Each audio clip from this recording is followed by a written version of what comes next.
Et salut tout le monde, c'est Un Regard Neuf, j'espère que vous allez bien, moi comme d'habitude, ça va super. Certains exploits et records de sportifs sont tellement impressionnants qu'on a des fois l'impression qu'ils ne sont pas réels. Et de temps en temps, cette impression s'avère juste et c'est avec beaucoup de déception qu'on apprend que des records impressionnants sont bidons car ceux qui les ont accomplis ont tout simplement triché. Quelle indignité.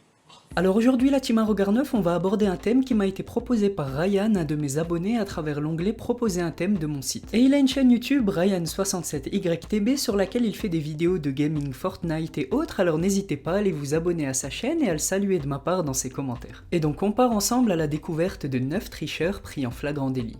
C'est parti. Numéro 1, Sylvester Carmouche. Vous le savez, parmi les nombreux tricheurs, il y a ceux qui trichent subtilement, avec de petites méthodes, et d'autres qui tentent des choses tellement étonnantes et avec tellement d'audace qu'on se demande vraiment qu'est-ce qui leur est passé par la tête. Et c'est justement le cas de Sylvester Carmouche, c'est un cavalier professionnel qui participait à des courses sportives et en 1990, il devient mondialement connu et malheureusement pas pour une raison noble mais parce qu'il a triché. La course se déroulait à l'hippodrome Delta Downs en Louisiane aux États-Unis, le temps était très nuageux et il y avait un brouillard très épais sur la piste. Ce détail est très important, retenez-le bien. La course démarre normalement et Sylvester prend du retard, alors il décide de tenter un sacré coup de bluff, il s'arrête et prend l'initiative de faire un tour de moins que ses adversaires. Et il a donc attendu que ses adversaires fassent un tour de plus pour se positionner en premier. Et le truc c'est qu'on pourrait se demander mais comment il a pu le faire sans se faire tout de suite griller par les juges, et la réponse est simple, comme je vous l'ai dit plus tôt, le brouillard était très épais et il était quasiment impossible de distinguer les coureurs sur la piste. Évidemment, vous vous en doutez, s'il est dans cette vidéo, c'est qu'il s'est fait attraper et les organisateurs de la course ont découvert sa tricherie quelques minutes plus tard. Et je pense bien qu'il a dû amèrement regretter car à cause de sa tricherie, il a été suspendu pendant 10 ans.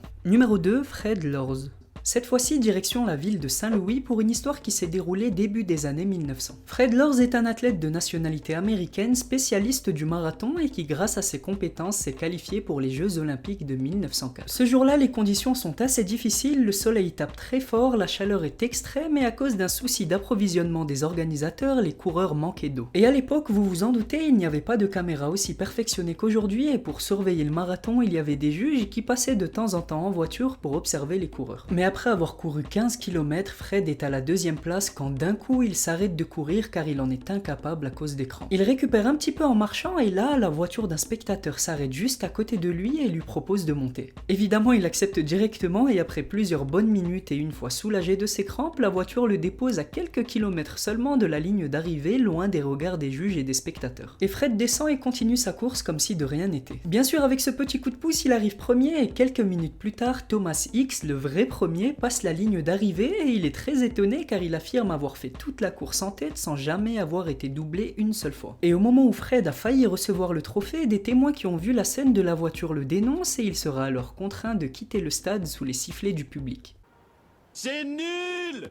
Et ce qui est drôle, c'est que lui n'était pas triste du tout, mais il est sorti du stade en rigolant et il a même prétendu plus tard qu'il n'a jamais voulu le trophée de premier, mais qu'il voulait juste faire une blague à ses concurrents. Résultat, Lorz est banni à vie, mais après des excuses, on l'autorise à courir de nouveau et il réussira à prouver à tout le monde qu'il a un vrai talent en gagnant honnêtement le marathon de Boston l'année suivante. Numéro 3, Gayoz Nigalidze. Les fans d'échecs connaissent sûrement ce nom. Gayoz Nigalidze est un grand maître d'échecs mondialement connu, mais qui malgré ses compétences s'est fait virer en 2015 d'un tournoi international qui se déroulait à Dubaï. Certains d'entre vous se demandent sûrement mais comment est-ce que c'est possible de tricher aux échecs, et la réponse est assez surprenante car il s'est servi d'une application d'échecs sur son téléphone pour essayer de remporter la partie. Et il s'est vite fait prendre car il faisait des allers-retours entre les toilettes et la salle de tournoi toutes les 10 minutes, ce qui a évidemment éveillé les soupçons de son adversaire, un autre grand maître arménien, Tigran El Petrosyan. Pour confirmer leurs soupçons, les arbitres l'ont fouillé mais n'ont rien trouvé, puis ils sont allés inspecter aux toilettes et là, comme ils s'y attendaient, ils ont trouvé le téléphone portable enveloppé dans du papier toilette bien caché dans la poubelle. Et même s'il a été pris en flag, il a quand même nié et a prétendu ne pas être le propriétaire du téléphone, mais ça n'a pas convaincu les arbitres et c'est un petit peu normal, le téléphone était allumé et connecté à son compte Facebook et on trouvait sur l'application la position exacte de ses pièces sur le jeu. Bon, évidemment, ce genre de situation est exceptionnel car en réalité la triche est extrêmement rare aux échecs. Mais la Fédération internationale d'échecs a quand même décidé de renforcer son dispositif anti-triche ces dernières années car les appareils électroniques électroniques sont de plus en plus petits et de plus en plus performants. Les arbitres peuvent maintenant fouiller les joueurs en cas de besoin et des brouilleurs sont installés dans les salles de tournoi. Pour revenir à Gaioz, à cause de sa tricherie, il a perdu son titre de grand maître et il a été suspendu durant 3 ans par la Fédération internationale d'échecs. Numéro 4, Hermann Ratchen. Hermann Ratchen est un homme, je précise bien, vous allez comprendre dans quelques secondes, qui était un athlète et spécialiste du saut en hauteur entre les années 1918 et 1939. Le truc, c'est qu'il se dit qu'avec la forte concurrence dans son sport, il serait beaucoup plus facile pour lui de participer dans la catégorie des femmes et c'est justement là que disparaît Hermann Ratchen et qu'apparaît Dora Ratchen. Il féminise son nom, se fait pousser les cheveux et se qualifie dans la catégorie femmes pour les Jeux Olympiques de 1936 et les Championnats d'Europe de 1938 dans lesquels il gagnera injustement plus de 30 médailles. Mais en septembre 1938, juste après les Championnats d'Europe, des poils sur son visage le trahissent et il est soumis à un examen médical qui sera évidemment un dévoilement de sa tricherie. La fédération d'athlétisme lui retirera tous ses titres et il a même avoué plus tard qu'il a vécu pendant 3 ans comme une femme et qu'il se cachait dans les vestiaires pour ne pas être démasqué. Numéro 5, Kim Jong-soo. Kim Jong-soo est un athlète nord-coréen spécialiste du tir au pistolet à 10 mètres et champion olympique du tir au pistolet à 50 mètres. Du moins c'était le cas jusqu'à ce qu'il se fasse contrôler aux Jeux Olympiques et qu'on découvre que dans ses urines se trouvait du propanolol, un bêta-bloquant extrêmement utilisé dans les disciplines comme le tir de sniper, le tir au pistolet ou le tir à l'arc. Ce médicament a pour but de réguler le rythme cardiaque, ce qui rend le corps beaucoup plus immobile et c'est justement ce qui est recherché dans ce genre de sport. Évidemment, après cette tricherie, ses titres lui ont été retirés et je pense qu'il a dû passer un sale quart d'heure en retournant dans son pays.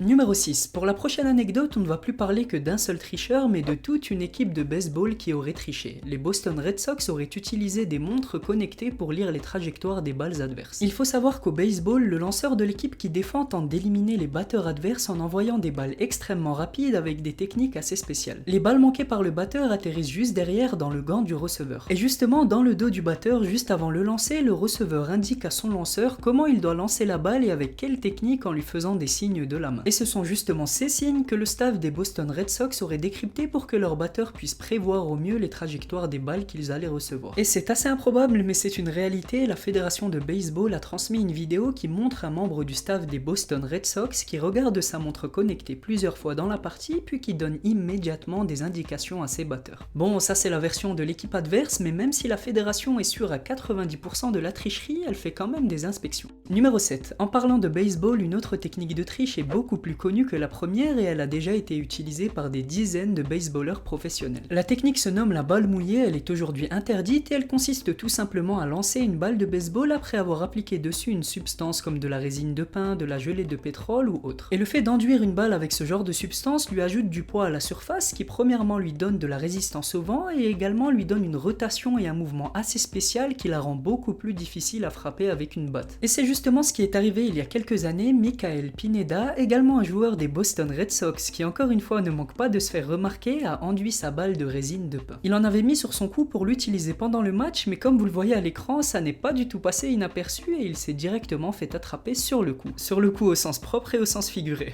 On rigole bien.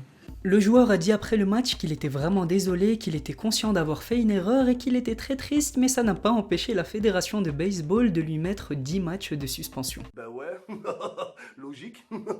Numéro 8. On sort un petit peu du domaine du sport avec un homme qu'on surnommait Monsieur Activision tellement il était fort aux jeux vidéo. Il s'appelle Todd Rogers et il est entré dans l'histoire du jeu vidéo après avoir réalisé un record incroyable, qui est d'ailleurs le plus vieux record de l'histoire du jeu. Il a fini le jeu Dragster qui est un jeu de course sur Atari 2600 en 5 secondes 51 centièmes. Il est le détenteur du record depuis 1982 et jusqu'à nos jours absolument personne n'a pu rivaliser avec lui et c'est un petit peu normal, il est techniquement impossible de réaliser ce score sur le jeu. Quelques fans de jeux vidéo et de code informatique ont fait plusieurs expériences et en étudiant bien la question, ils se sont rendus compte de la supercherie. En fait, en analysant les codes, ils ont pu déterminer qu'il était impossible de descendre en dessous de 5 secondes et 57 centièmes et Todd lui a fait 6 centièmes de moins. Et résultat, après plus de 30 ans au sommet du podium, Todd a vu son record invalidé par les livres des records ainsi que le Twin Galaxy qui est le site qui répertorie tous les records faits sur les jeux vidéo.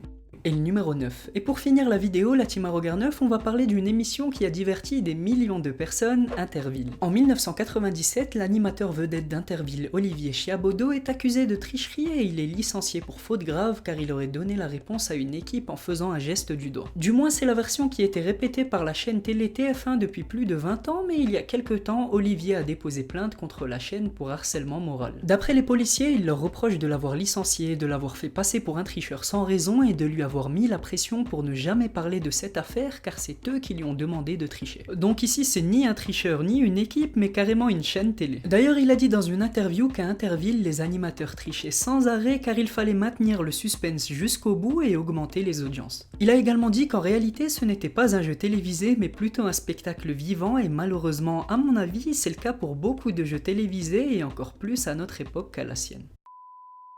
C'était tout pour moi la team à regard neuf et j'espère comme d'habitude que cette vidéo vous a plu. Si c'est le cas, n'hésitez surtout pas à lâcher un petit pouce bleu et à vous abonner si c'est pas déjà fait. Petit rappel, je mets toutes les sources dans la description et encore une fois je remercie Ryan67YTB pour m'avoir proposé ce thème. Et si vous aussi vous voulez passer sur une vidéo, rendez-vous sur unregard9.fr, rubrique proposer un thème. Sur ce, la team à regard neuf, je vous souhaite une agréable fin de journée et on se dit à très bientôt pour une toute nouvelle vidéo. Portez-vous bien, à la prochaine.